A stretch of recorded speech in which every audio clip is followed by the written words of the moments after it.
بسم اللہ الرحمن الرحیم۔ السلام علیکم پیارے ناظرین و سامعین، امید کرتا ہوں کہ آپ سب اللہ کے فضل و کرم سے ٹھیک ہیں، اور اللہ تعالیٰ سے دعا کرتا ہوں کہ اللہ تعالیٰ آپ لوگوں کو ہمیشہ خوش و خرم رکھے۔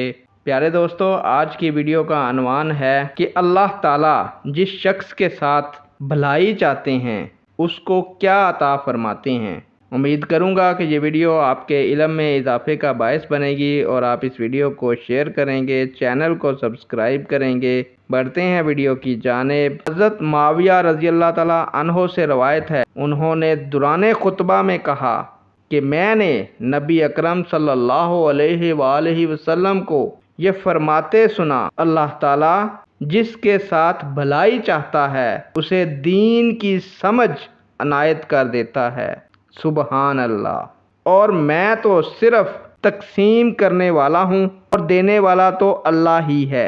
اسلام کی یہ جماعت ہمیشہ اللہ کے حکم پر قائم رہے گی۔ جو ان کا مخالف ہوگا انہیں نقصان نہیں پہنچا سکے گا، یہاں تک کہ اللہ کا حکم یعنی قیامت آ جائے۔ تو پیارے دوستو، اس احادیث مبارکہ سے یہ ثابت ہوتا ہے کہ اللہ تعالیٰ جس شخص کے ساتھ بھلائی کرنا چاہتے ہیں اس شخص کو دین اسلام کی سمجھ عطا فرما دیتے ہیں۔ نیک دعاؤں کے ساتھ آپ سے اجازت چاہوں گا۔ اللہ تعالیٰ آپ لوگوں کا حامی و ناصر ہو۔ اللہ حافظ۔